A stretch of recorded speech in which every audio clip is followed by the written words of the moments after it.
Good morning, everyone, and welcome to our next series of live talks on Healthy Body, Healthy Mind. And this morning we're joined by Ellie Boyde. Good morning, Ellie. Good morning, Gilda. How are you? I'm good. Good to see you and have you back with us. Thank you. I'd like to introduce Ellie. Ellie is a Tropic ambassador leader, and she is a great advocate for women and inspiring and enhancing women's roles within the business, hence why I wanted to have a little chat with Ellie further. And of course, Ellie is also a vegan chef, so I believe Ellie has been vegan for over a year now? Yeah, it's 2 years. 2 years, wow, time has gone fast. Yes. And well, we can talk about kind of all the plant-based journey and your recommendations, etc. So can you just give us an introduction into what you do with Tropic and So what it's all about? I'm an independent ambassador with Tropic, and I'm lucky enough to be a leader, so I have my own team. Tropic is a completely vegan company. It's skincare, hair care, sun care. It's jointly owned by Susie Marr and Lord Sugar. Susie went on to Series 7 of The Apprentice, and she's the only one that went on to The Apprentice that didn't win, that Lord Sugar invested in. So he definitely saw something in her. They've been together now for quite some time, and we're now the fastest growing beauty business in the UK, which I'm very proud to be part of. But the proudest for me is actually the ethics of the company. We are one of only 300 companies in the world that have got ethical status in everything we do. So that's everything from our packaging to how we conduct our business to how we use our resources. But the most empowering bit for me is that Susie's passionate about empowering women and making them actually be self-sufficient. And that's not just monetary. That's also about your mindset, how you're thinking, how you interact with people. We do an awful lot of things behind the scenes that, you know, sometimes it's heard about and sometimes it isn't. And, you know, that's her decision. I'm very proud that we have set up a school in Vietnam and Cambodia. We launched our school days last September, and Susie pledged to do 1 million school days in a year. So we haven't reached the year yet, but we've done 750,000 school days, which has put 550,000 children into school. That's at no cost to my customers. That's purely what she's actually taken away from the profits that the company made and encourage us. So literally every £50 that we sell will put a girl into school for a day, which is absolutely amazing. And she is focusing on girls because girls are the ones that are least educated because they are there to stay at home, have babies and look after the family. She believes that every child should have an education. Yeah. So that's, I mean, that's very empowering for women as in business, but she started her business from her grandmother's kitchen, I believe. From her kitchen table at 15. She started this business at 15. Literally making things on a kitchen table. If you look on my Tropic Journey page, you can see Susie holding this great big pot, and in that pot she could mix up 50 bottles of cleansers, you know, and that's how she started. And at night, she with this business, she got herself through university, and you know, came out with a really good degree, went to work in the city, and it just wasn't for her, and she wasn't her own authentic self, and she knew it wasn't right. And everyone said that you were at your happiest when you were doing Tropic. So she took the leap of faith. She hadn't really heard of The Apprentice, and someone told her about it. So, you know, the stars were aligned and her journey was set, and the rest is history. I'm just really, I love the products. Obviously I love the products, but all of the stuff that come along with it, I never feel like I'm working. I always feel like I'm socializing and getting paid for it. And that to me is really important, because I never want to be that pushy salesperson. I want to actually explain what the products do and how they work, and then everyone can make their choice. You know, it's like loads of supermarkets sell baked beans. You decide where you're going to buy them. So how does it actually work? Do you, is it almost like you're running your own business, but it's linked to the Tropic brand? Yes, so what happens is everybody starts off with their own box, and that's what we lovingly call it, your business in a box. And literally, when you sign up to join, everything you want to start your business is in a box. Mm-hmm. So you get all of your marketing materials, you get all your brochures, and your website will be up and running within sort of 48 hours.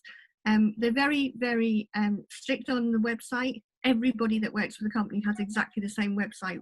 So, you know, if you were great at website, back office and stuff, and thought you could actually get yourself on top of Google rankings and so on, you have no access to that. And actually, I think that's a good thing, because then we're all on the same playing field. But also, you know, I have other businesses and I know how time consuming it is to keep your website up to date. We don't have to do anything. If there's an offer, we wake up and it's there ready on our website. And then you get, we're primarily a skincare company. So that whole box, which is just short of £200, £198, has over £500 worth of products and business tools in it. So, you know, what business can you start up, literally be running within 48 hours, have a website, have all the resources you want, and you can do it however you want. We have people that sell via social media. We have people that do Pampers. Obviously, in how we are now, to go into people's home, that's a no-no. But exactly as we're doing now, Zoom is a wonderful thing. And believe it or not, you can virtually pamper on Zoom. You know, we put it on our hand and we say, oh, it smells divine, and we'll explain what's in those products. So, you know, we've been given lots of tools to get us through this really difficult time. But also, I think time is the key word here. We've now got more time. We've all sort of slowed down a little bit. And actually, when you have a pandemic, it sort of really makes you think, actually, this is really, really scary. And so suddenly you want to take care more. So, you know, everyone goes self-care Sunday. Actually, every day should be your self-care. Every day you should be putting good things on your skin and good things in your body. So going back to kind of what you mentioned, we are kind of all facing a pandemic. We're in lockdown. We haven't ever faced anything like this probably in our lifetime.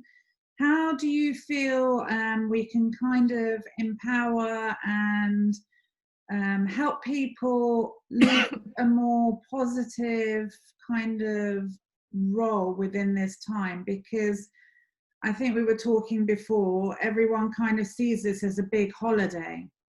But at the end of the day, we still need to bring money in, we still need to walk, we still need to exercise, we still need to cook. What are your recommendations for us to kind of have a schedule and move forward positively during this time? I think this is, people do see it as sort of a holiday, but it's a holiday that no one wanted to go on, really. But what it made us do is stop and think. And actually, I think the biggest message I get from friends is that they now actually value their time. So they're using their time in a different way. So, you know, in the morning, before you would get up, go to work, and you just had this thing, and it was just bump, bump, bump, and then the next day exactly the same pattern. This has made us do things differently. You know, I look on social media, has been my savior, because I'm actually not allowed to go out, so I'm self-isolating. So social media has been massive for me.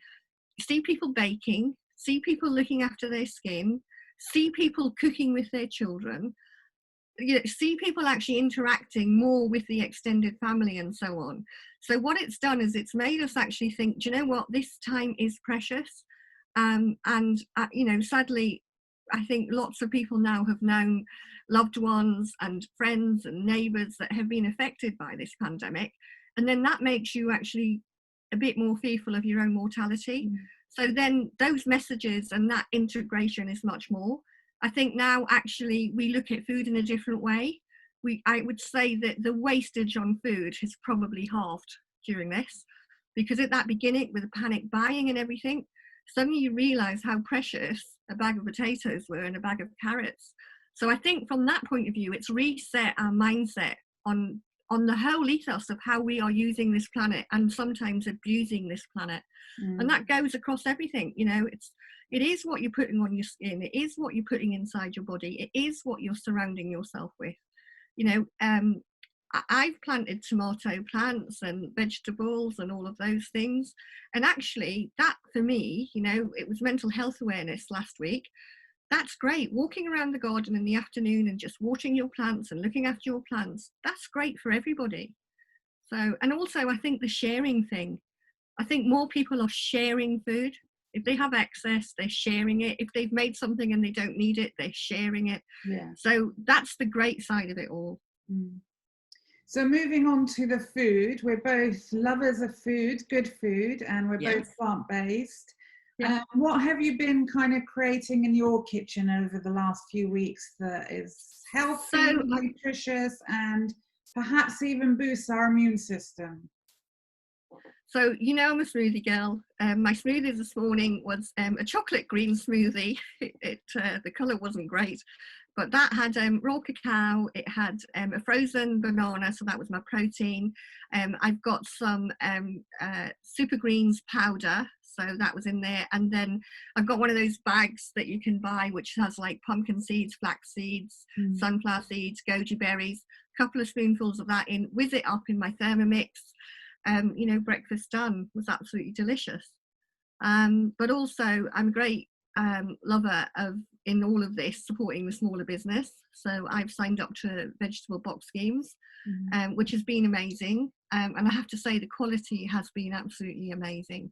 And that's the other thing we need to be mindful of. These massive big supermarkets are thriving because they're putting in extra staff and all of the rest of it. And that's great. And I'm not knocking it. You know, obviously we all need to shop in a supermarket, but it's the smaller businesses that we should also now be stepping up to and supporting those, because this for them could, you know, it could close businesses down. We've bucked the trend. It's Tropic, we've actually been busier. But, you know, there's a lot of small businesses that are really up against it now. And so, you know, search out those smaller local businesses. You look at the news and you hear all about these little corner shops that are going out and delivering to the people that are, you know, are stuck in and on their own. That is amazing. And I hope that when the pandemic's over, the people that were just using them now continue to use them. So I think we will go back to that community shop. And also those little corner shops, you know, we're lucky where we live in Queen's Park. We have this amazing array of all these fantastic Asian and Indian spices and foods. So get out there, you know, if you can get out there, go and visit these fantastic little independent shops that have all of those things that you don't normally use. And it's less likely they will have to queue there as well, because everyone's kind of running towards the supermarkets and there's queues, where all these little shops, corner shops, independents, they're struggling to stay alive, stay afloat, but they've got an abundance of fresh fruit, fresh vegetables, and things we've probably never even heard of, you know. So kind of trying new vegetables and new ingredients in our dishes and getting creative means that we start to enjoy different types of dishes. Absolutely. You know, you know me, Gilda, I'm a flavour girl. Everything has to, don't do bland at all. So, you know, and there's loads of resources online. There's loads of free recipes. So, you know, if Indian is your favourite takeaway, Google, you know, Indian fakeaways and make your fakeaway instead of getting a takeaway. It's less miles. It's someone not having to deliver. And, you know, I get it. The delivery drivers have a job and all of that. But have a go at home, you know, have a go, and I think you'll be surprised. You know, definitely. Everybody, when you cook and you cook for other people, they all think, oh, you're great, you know, I can't do it. Actually, everybody can, as long as you can read and follow an instruction, you can do it. And, you know, there's lots of help out there, so just give it a go.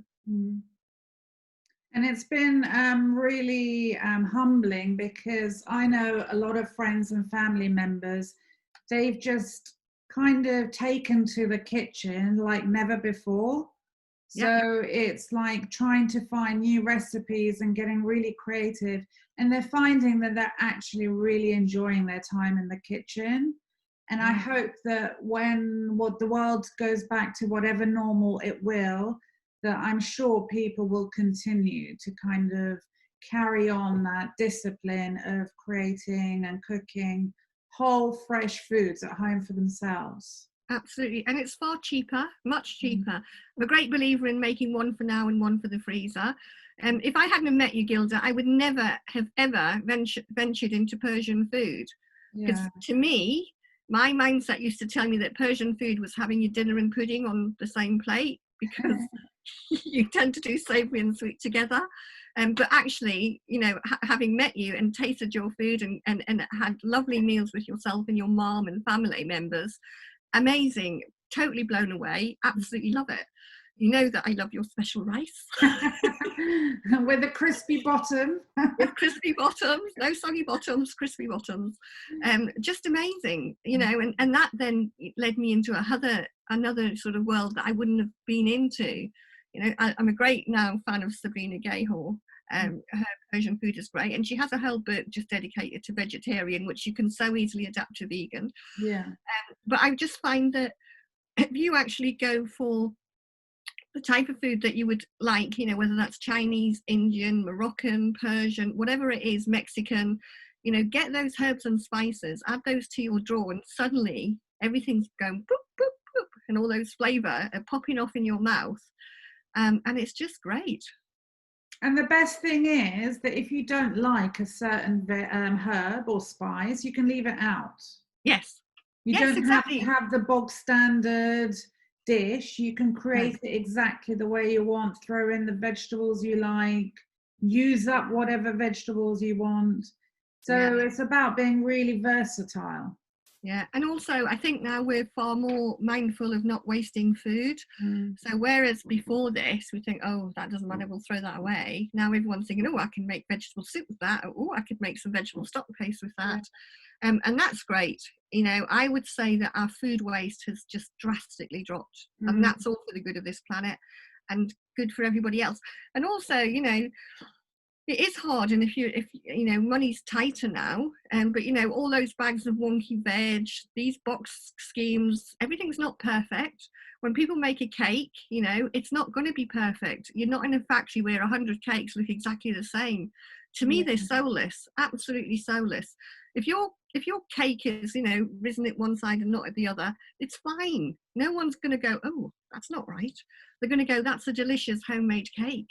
So just give it a go, you know. And I just love seeing all these pictures and the children in the kitchen and all of that. It's all for the good, you know. I'm glad that we ran out of flour, because, you know, it's all back to normal again now.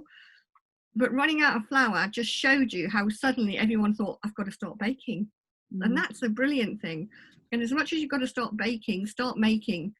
You know, so instead of buying that jar of pasta sauce, make one. Instead of buying that, you know, salad dressing, make one. Salad dressings, good grief, you know, 3 ingredients, empty jam jar, you know, good quality olive oil, some salt, some pepper, some vinegar, whichever you like. If you want to add some lemon juice in a jam jar, give it a shake. Hey presto, salad dressing. And it's so much healthier when we make our own, because we don't have the preservatives and the added salts and sugars that we don't need when we make our own. No. So it's much better for us. And of course, we all learn different skills through this process as well. Yeah. And also, you know, kitchen gadgets. Everyone knows I'm a kitchen gadget geek. Get those food processors out. Get your pressure cookers out. Get your mixers out. It doesn't matter if all you've got is a wooden spoon in a bowl. You can make a great cake. You can make lovely homemade batters. There's loads of things you can do. Pancakes for breakfast. You know, switch the flours around. You know, use gram flour for a pancake for breakfast. It's one of my favourite things. Gram flour pancakes, beautiful, vibrant orange. I sometimes put tiny flecks of chilli in it. Smashed avocado, some homemade hummus, and some sliced tomato. Delicious. Perfect way to set your day up. You know, and take seconds to do, and you're totally in control of it all. And when you make those pancakes, make more and just lightly cook them off, and then just put them into a Ziploc bag in greaseproof. And when you then want a pancake again for your breakfast, you just dry fry it back in the pan. Good to go. Amazing. Well, I'm really conscious about the time, so thank you very much for joining us. And thank you. when we put the recording out on social media and on the website, I'll put all your links in there as well, so people know how to contact you to find out more about Tropic. Thank you. And of course, you promote Thermomix as well. I do, yes. So, which is a lovely blender. Is it a blender? Yes, it's a blender that cooks. Yeah. And so much more. So you can find everything out about what Ellie does and what Ellie promotes and how she gets involved. And I'll put all the links on. And thank you so much for joining us. Thank you very much. Again. You're very welcome. We'll chat again soon. And hopefully we'll be able to cook together soon. Yeah, imagine definitely. that. Definitely. Lots of love, my darling, and thank you for the opportunity. Take care. You're welcome. Bye.